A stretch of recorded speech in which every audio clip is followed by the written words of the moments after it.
questions, huh? All right.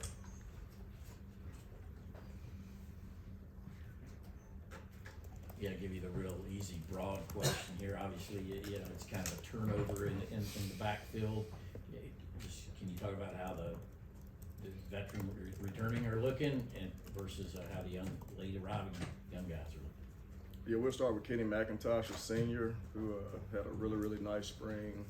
He showed a lot of leadership in this summer's work program, and he's doing a great job of mentoring the two young guys that have just come in, Branson Robinson and Andrew Paul. Kendall Milton Jr., who has suffered some injuries each year that he's been here. He's been very healthy this spring, and he's also been healthy this summer. So we're looking for big things out of him, and he also serves in a leadership role because he had the opportunity to get led by James and Zamir, 4-year guys, along with Kenny. So with those two guys, along with Dejon Edwards, who's been a consummate student athlete, when you say very unselfish, a team player, knows his role, fits, he's going to be counted on as well this year because he adds value to our football team. Yeah, you touched on the injuries that Kendall has had. How do you think that has impacted his development? And now that he is seemingly healthy, how has he sort of looked so far in fall camp? He's looked great during fall camp. The development piece, you lose reps when you're not on the football field, but the way we structure practice and have walkthroughs, he's getting those mental reps that are well needed against various looks. So from that perspective, he's still inclined to be a good performer on Saturday nights and Saturday afternoons. Hey Coach, Andrew Paul from the outside looking in looked like a last-minute addition to this past recruiting class, and definitely wasn't on the media side of things as touted as a Branson Robinson. Just wanted to know what you saw in him and what he brings to the table. Comes from a good high school program. They won a state championship. He was 6 foot, 220 pounds, so he has great size, has good speed. He's a great kid, has a great family. Very quiet, hard worker, so he fits all the character things that we're looking for in our football players. And we also needed another running back. We always like to keep 5 on our roster. Our allotted number is 6, but we've been kind of short of that number because of the talent that we've had in the room. But he's just getting here. He wasn't a mid-year, so he's kind of behind from a mental standpoint. We'll get a chance to evaluate him further in the scrimmage on Saturday, which I know all our guys are going to be looking forward to that. Thank you. Yeah, Coach, following up on Paul getting in on a guy late like that, and I think Clemson was in the battle. It's a pretty good school. How does Georgia come into the scene that late and have the pull to get a guy like that that's, even though his star rating may not have been as high, was pretty sought after by championship programs? Well, he has family from Georgia, so there was a connection there. And the running back tradition here speaks for itself. That tradition was developed way before I got here, and just getting in there the late month of December and the whole month of January, it led the opportunity of me getting to know him, getting to know his family, him getting to know me, and just what he wanted, goals and aspirations fit coming to Georgia. Coach McGee, 2 questions. One, have you ever had a lot of running backs built like Branson Robinson? He seems a little bit different. And Yeah. Second, can you tell us about some of the other guys on the team that you helped recruit? Everyone knows you as being the running backs coach, but there are a lot of guys on this team that, I don't know if you were the primary recruiter, but you were definitely in it. Can you give us some of those names? Branson, the way he's built like a brick house. Doesn't have a neck. Just referring back to one of my teammates, Takeo Spikes. He's very similar from the shoulders up, built like Takeo Spikes. Nick Chubb was a good-looking student athlete as well. But Branson's more than just muscle. He's very dedicated. He works hard, obviously, in the weight room and strength and conditioning. But he's a sharp young man, and he's going to be relied upon this year. With the second question, as a staff, we have to go out and help recruit other positions. When I'm signing only 1 or 2 running backs, and I got a great relationship and rapport with high school coaches. I feel like I can talk to any parent any mix, any race, any socioeconomic status. I try to fit in where I can to help get the best players here. And just being one of the longest tenured coaches here, that's just part of what Coach Smart wants, and whatever he wants from me, I'm going to definitely do it. I think from the public standpoint, Dejon Edwards is maybe the least talked about running backs in this room. What can you tell people that they don't know about him? What does he bring to the table that they're going to see in a few weeks here? He's really quiet. He's not going to be a boastful guy. He doesn't talk a whole lot. But what you're going to get is what you see on Saturdays that you've seen. He's very unselfish. He closed out a lot of games. He wasn't a guy that was pouting because he didn't get in earlier in the game. He adds value and has a role on special teams, and that's a very, very important component of our success on the football field. He's going to be a competitor, and he's having a great camp thus far, and he had a great spring too. So expecting great things out of Dejon, and he's graduated into a role where he's going to get snaps. Dale, when Glenn came up and talked to us a few days ago, I mean, he talked about how long he's been here now. You two obviously were on that first staff. Just how much have things changed for you around the program from going way back then to where things stand now? First off, we don't have to take that 15-minute bus ride to the solar panels. So that was a definite comfort. The only thing we lost in that was a little connection piece. You got a chance to talk to your players before and after practice on those bus rides. But, the facility speaks for itself. It's the best facility in the country. Our kids are well deserving, and they're treated very, very well, and it adds to our practice efficiency on a day-to-day basis.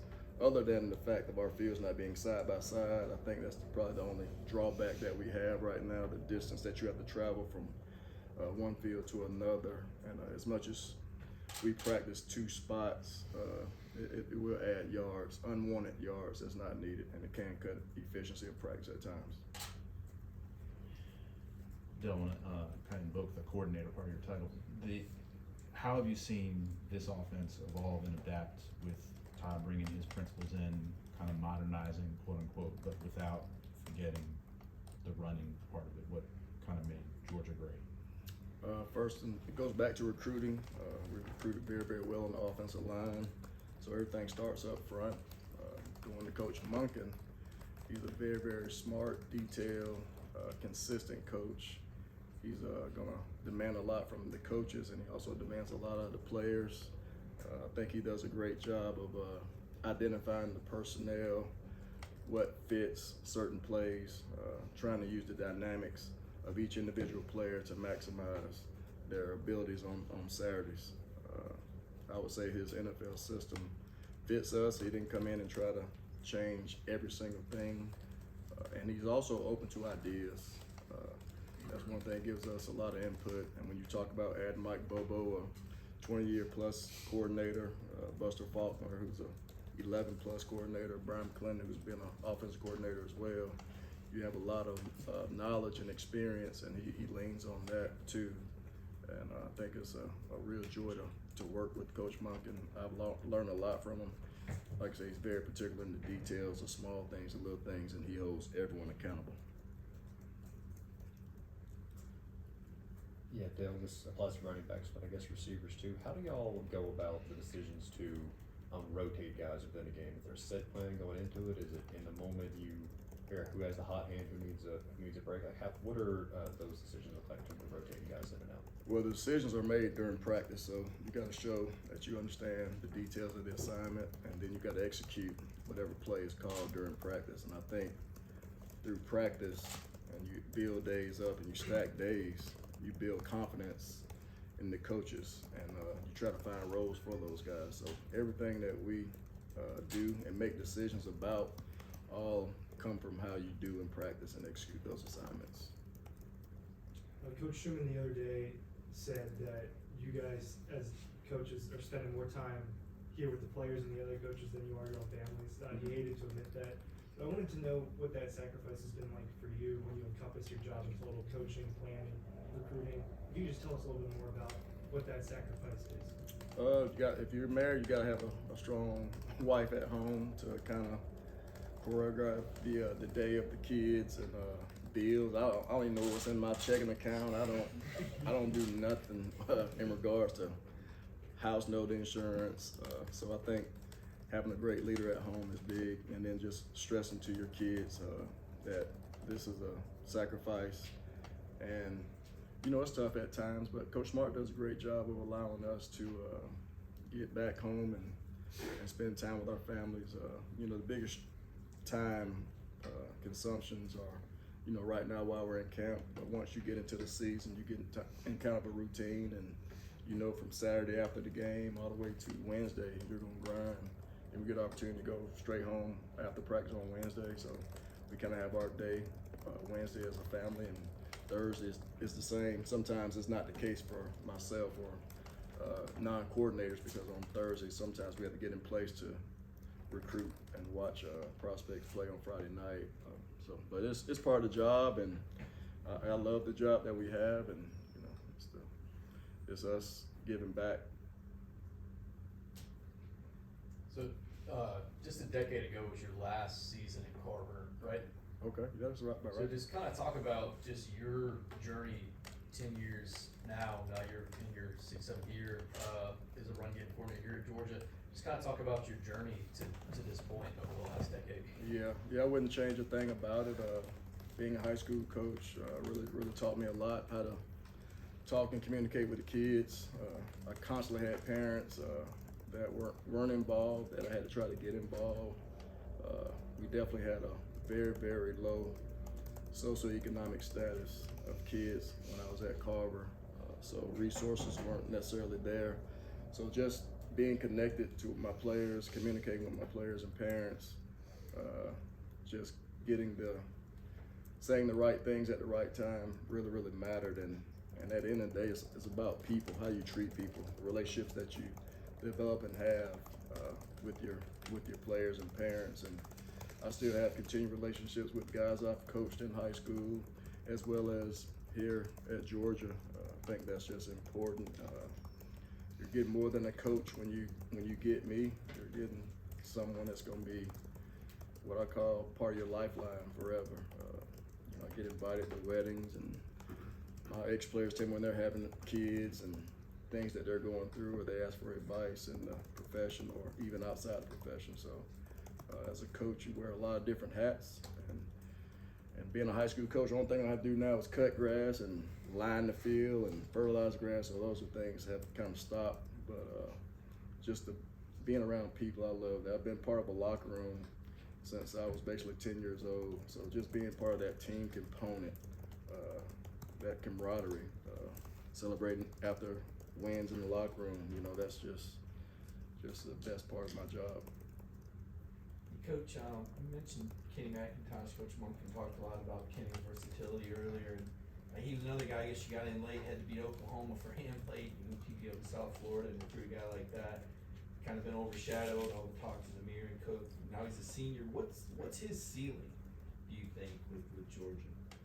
He can do everything. He can run inside the tackles. He can run outside the tackles. He's really good on the perimeter. Has really good hands. Probably some of the best hands since DeAndre. He's good at running routes. He's a physical blitz pickup on third down, so he's definitely a complete back. And he's learned a lot from James and Zamir, and it's also a good example of, just like James and Zamir was, of just staying the course, not being too anxious to enter the NFL or enter the transfer portal. Just being patient, and you know, hopefully all his hard work and his patience are going to pay off this year. I think the sky's the limit for him, and he's definitely going to be an integral part of our offense, and he'll be relied upon heavily.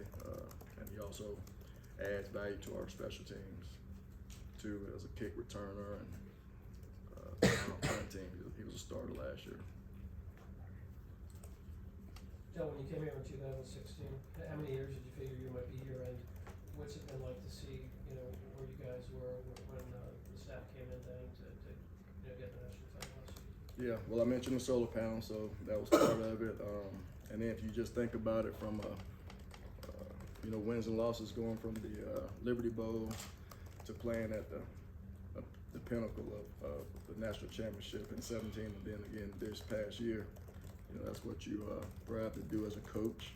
I think you can also look at the fact that we only had one player drafted after that 2016 season, and now you come to this year, we have 15. So just a testament of the structure, what Coach Smart demands out of us as coaches, and the recruiting philosophy, the everyday details, and the standard that has to be upheld, and that has grown, and just creating competitive depth where our guys are competing and where they can't get complacent is a pleasure, actually.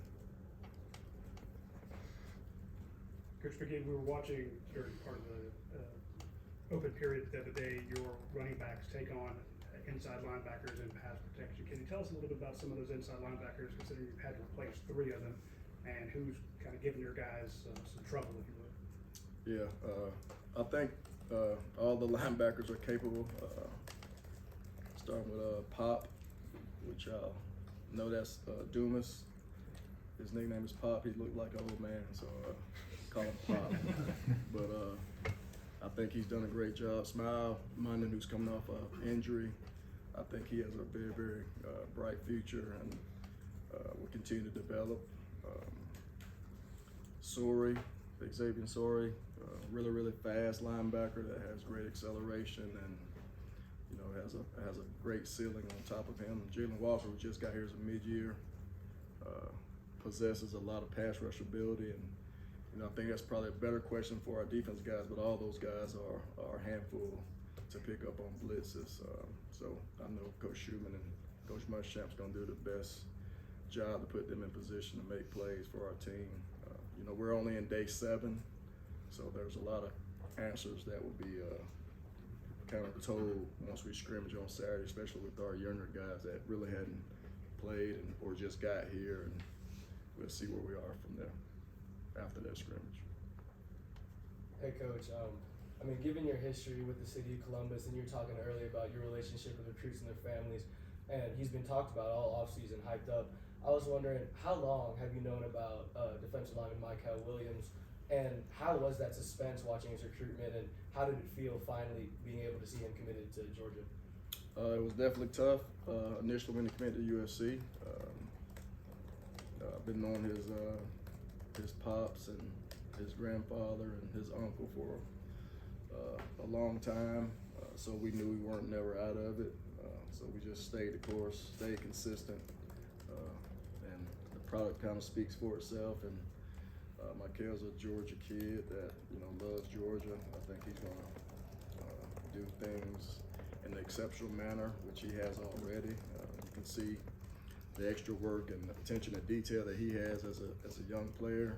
He actually came in and practiced with our team during the bowl week for a couple of days, and you know, he went through 14 spring practices in the spring game, but even this summer, even days you would see on off days, he would be working. He was working on a Sunday, doing extra things to make himself a better football player. So you're getting a very, very hard worker, kind of unmatched from a hard work standpoint. And that's what you want out of a young player, so they can kind of influence their class as well as the older guys. That, hey, this is a standard. Look at what Michael's doing. Let's take 2 more questions. Dale, kind of going off of that, you guys have gotten talent out of Columbus, Phoenix City, continue recruiting that area. Just as a coach that spent so much time down there, just what does that mean to you to see that area continuing to thrive just in high school football and the talent that comes out of there?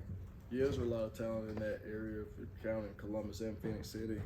Phoenix City of late has been really excelling on the football field, so you had a lot of kids kind of cross over the river a little bit, but it's just a great area. It's always have been, always will be. Me being from Columbus, I'm definitely tied into that area, and I'm in the know, and I kind of know some of the kids before they even hit the high school marks that, hey, this middle school kid I already know about. I heard about the Little League running back, so I kind of got a little bit of a head start on everybody else. So we're able to get those younger kids up to our camp and on campus, and we're able to kind of build that relationship with those kids. Hey Dell, I know in the past we've asked you about, potentially being a head coach one day. 7 years now, Georgia. How do you feel like you've progressed in that, desire to become a head coach should that opportunity one day present itself? Like I've said previously, I really don't control that part of the process. I'm just very, very happy to be the running back coach at Georgia. Coach Smart has been a blessing to me. I really want to thank him for affording me the opportunity to be the running back coach here. Also the opportunities that he allows me to be in front of our football team and in front of our offensive staff as well. I mean, Coach Smart has done everything as a mentor that you can do for as a head coach, assistant coach. And he's very, very positive when it comes to his assistants moving on.